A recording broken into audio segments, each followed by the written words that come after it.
बच्चों good morning. आज हम लोग जेसीईआरटी झारखंड रांची के पाठ्य पुस्तक पर आधारित कक्षा अष्टम के विज्ञान एवं प्रौद्योगिकी विषय से पाठ 5 जंतुओं में जनन रिप्रोडक्शन ऑफ एनिमल्स के बारे में जानेंगे।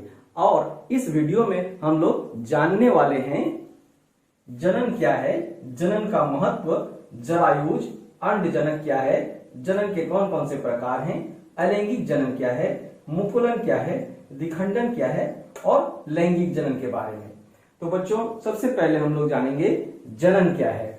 तो बच्चों हम लोग देखते हैं कि एक मुर्गी अपने ही जैसे चूजे का जन्म देती है, उसी प्रकार से बकरी जैसे ही बच्चे का जन्म देती है, मनुष्य जैसे ही बच्चे का जन्म देती है। तो इस प्रकार से हर जीव अपने ही जैसे जीव का उत्पत्ति करती है। इसी क्रिया को हम लोग जनन कहते हैं।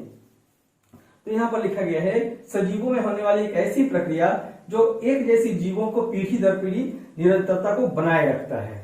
तो इसी प्रकार से बच्चों सभी जीव अपने जैसे जीव को जन्म देती है, जिसके कारण ही अभी तक पृथ्वी पर सभी जीव मौजूद हैं। अगर जनन की प्रक्रिया बंद हो जाए या ना हो तो अब किसी भी प्रकार के जीव को हम आगे नहीं देख पाएंगे। अतः इसका काफी महत्व है। जनन का महत्व, इसके कारण ही पृथ्वी पर सभी जीवों की प्रजातियों का अस्तित्व सुनिश्चित होता है। तो हमने अभी कहा कि इसके कारण ही सभी जीवों का जो है पृथ्वी पर अस्तित्व सुनिश्चित होता है। अगर यह ना होता तो धीरे धीरे सभी जीव लुप्त हो जाते। आगे हम लोग जानेंगे बच्चों जरायुज क्या है। तो सीधे शिशु को जन्म देने वाले जीव बहुत सारे ऐसे जीव हैं, जैसे मनुष्य है, बकरी है, कुत्ता है, घोड़ा है और इसी प्रकार से बहुत सारे ऐसे जीव हैं जो अपने जैसे जीव का जन्म देते हैं, यानी कि शिशु का जन्म देते हैं। ऐसे जीवों को जरायुज कहते हैं। तो यहाँ देखिए जैसे मनुष्य, कुत्ता, बिल्ली, हाथी, घोड़ा इत्यादि है। और अंडजनक क्या है बच्चों, बहुत सारे ऐसे जीव हैं जो सीधे शिशु का जन्म नहीं देते हैं। वैसे जीव अंडा देते हैं और अंडा से बाद में अंडे फूटकर उसमें से उसके चूजे निकलते हैं। तो ऐसे जीवों को अंडजनक कहा जाता है। तो इस प्रकार से अंडा देने वाले जीव जैसे मुर्गी, मछली, मेढक, ये सारे इसके उदाहरण हैं। आगे बच्चों लोग जानेंगे जनन के प्रकार। तो जनन के दो मुख्य प्रकार हैं, अलैंगिक जनन तथा लैंगिक जनन। तो अभी हम लोग अलैंगिक जनन को पहले जान लेते हैं। अलैंगिक जनन क्या है? जनन की वह विधि जिसमें केवल एक ही जनक भाग लेते हैं। इसमें नर और मादा का संलयन नहीं होता है।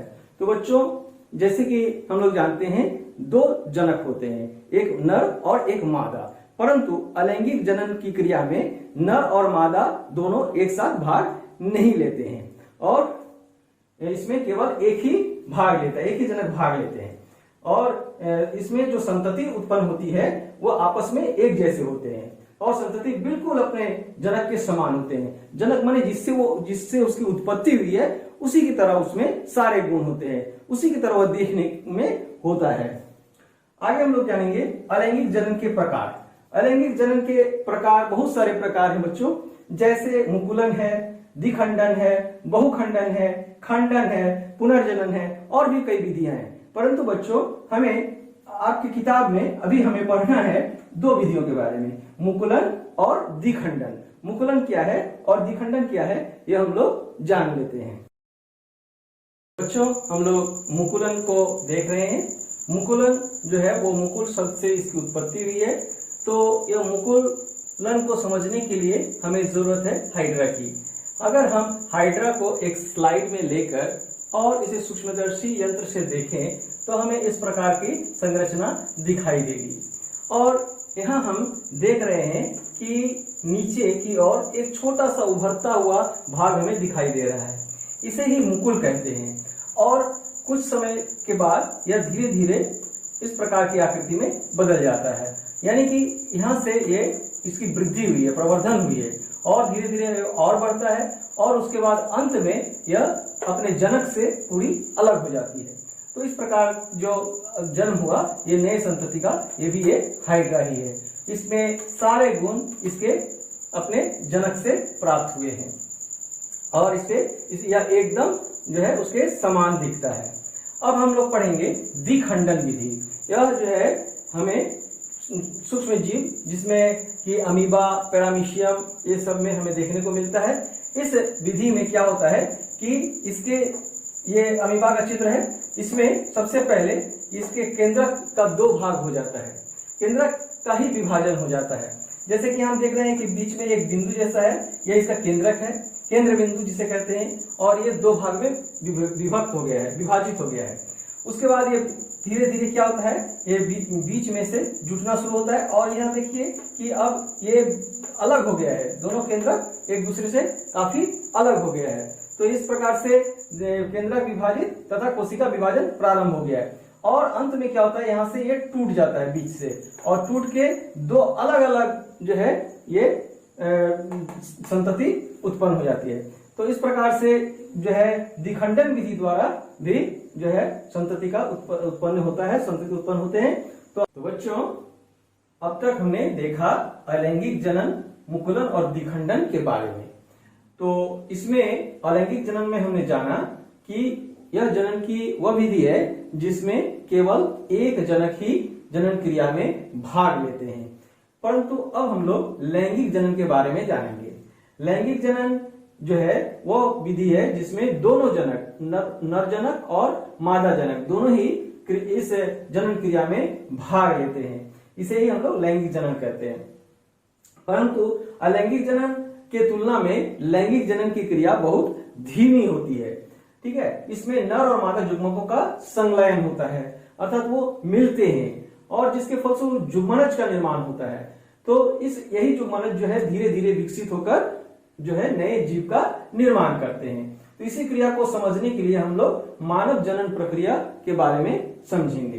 तो मानव जनन क्रिया में 2 जनक अर्थात नर जनक और मादा जनक भाग लेते हैं, उनके बारे में हमें जानना चाहिए। तो मानव जनन अंग पौधे की तरह मानव में भी पुरुषों तथा स्त्रियों में अलग अलग जनन अंग होते हैं। तो हम लोग चलें सबसे पहले नर जनन अंग के बारे में और स्त्री जनन अंग के बारे में, यानी कि नर और मादा जनन अंगों के बारे में जान लें। तो बच्चों, आप देख रहे हैं नर जनन अंग, मेल रिप्रोडक्टिव ऑर्गन्स के चित्र। यहाँ ऊपर नर जनन अंग का चित्र दिया गया है।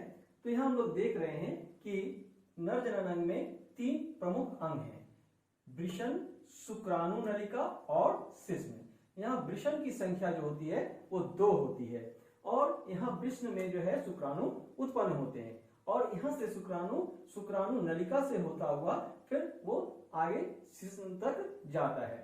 यहाँ भी उसी चित्र को दिखाया गया है। यहाँ 2 वृषण है, और यहाँ से ये शुक्राणु नलिका दोनों ओर से आती है, और शिश्न से वो बाहर निकलती है। यहाँ शुक्राणु का हम चित्र देख रहे हैं। शुक्राणु कैसा होता है, शुक्राणु इसी प्रकार से होते हैं, और इसके ये भाग जो है वो सिर कहलाते हैं, और ये बीच का भाग मध्य भाग होता है, और ये पीछे का भाग पूंछ होता है। पूंछ की भी बहुत अहम भूमिका होती है, यह जो है अंडाणु को छेद करने में सहायक होता है। आगे हम लोग देखें मादा जनन, फीमेल रिप्रोडक्टिव ऑर्गन्स के बारे में। तो ये जो है मादा जनन का चित्र हम लोग देख रहे हैं। यहाँ इसके जो है 3 प्रमुख अंग इसके भी है। ये दो जो है इसे अंडाशय कहा जाता है, और इस भाग को गर्भाशय कहा जाता है, और ये जो है हम देख रहे हैं इसे अंडवाहिनी नलिका कहते हैं। और यह जो है इस जगह में अंडाशय में अंडाणु उत्पन्न होते हैं। तो हमने देखा कि जो नर मादा जनन अंग है उसके 3 प्रमुख अंग है, अंडाशय जो जिसमें अंडाणु उत्पन्न होते हैं, अंडवाहिनी और गर्भाशय। और मादा के जो अंडे का व्यास है वो 1 मिलीमीटर होता है। तो जैसे कि बच्चों हम लोग जानते हैं कि सबसे बड़ा जो अंडा है वो शुतुरमुर्ग का अंडा होता है।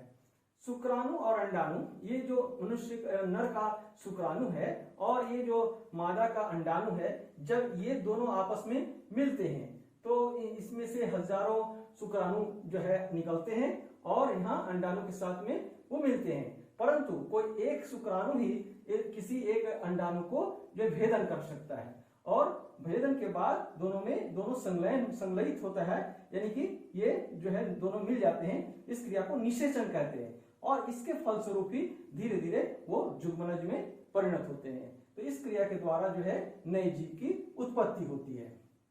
तो बच्चों, आज के इस वीडियो में हम लोग जाने जनन क्या है, जनन का महत्व क्या है, जरायुज क्या है, अंडजनक क्या है, जनन के प्रकार क्या है, अलैंगिक जनन क्या है, मुकुलन क्या है, द्विखंडन क्या है और लैंगिक जनन क्या है। तो बच्चों यदि वीडियो अच्छा लगा हो तो वीडियो को लाइक करें, चैनल को सब्सक्राइब करें एवं अपने दोस्तों के बीच से ज्यादा शेयर। के आगे आने वाले वीडियो में आप देखेंगे निषेचन के प्रकार, भ्रूण का परिवर्धन, कायांतरण और क्लोन के बारे में। तो इसके लिए बच्चों चैनल को सब्सक्राइब कर लें ताकि आपको जब भी मैं वीडियो अपलोड करूं तो आपको इसका नोटिफिकेशन चले जाए। तो वीडियो में अंत तक बने रहने के लिए एक बार फिर से आप सबका बहुत बहुत धन्यवाद।